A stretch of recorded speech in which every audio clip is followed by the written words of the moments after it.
Right, this evening I've come up to the Above Bar where the new Help the Homeless are out doing the feeding of the homeless this evening.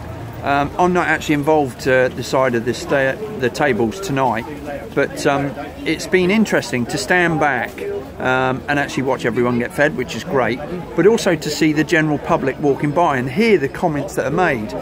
It just goes to show that the general public as a whole have no real concept of what homelessness is. When people seem to think about homelessness, they seem to think that homelessness is just the rough sleepers. Be defined under what the charity Shelter and Crisis define as homelessness.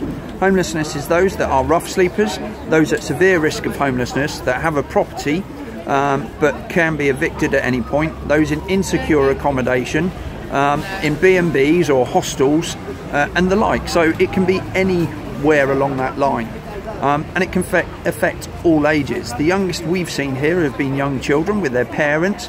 We've also seen young teenagers and also young adults, and then going in through to older people.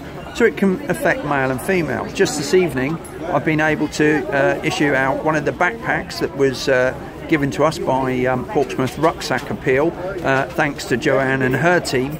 And that backpack was actually made up for, or the one I gave out tonight was for a lady. So that included toiletries, sanitary towels, Tampax, everything that she would need as a lady, which obviously on the streets they're not going to get. But when Joe Public's going past and they have no concept of this, it gets slightly worrying. So, Joe Public, please listen to me. It affects anyone. You and I, we could end up on the streets, according to government statistics, within 2 months if we lost our job or became ill. Now, at the moment, this year, there's been a rise in over 13,000 people who have been made homeless this year alone. Within the Hampshire region, the two primary top areas that have the highest numbers of homeless are actually Gosport and the New Forest. Southampton doesn't even come onto the top 10 list. So, with that in mind, when you're walking through Southampton, you are seeing people feed the homeless. Don't just go, oh, half of them aren't homeless, or they're just using money for drugs. They're not. Actually come and help out, stand around, talk to us, and find out what the real stories are.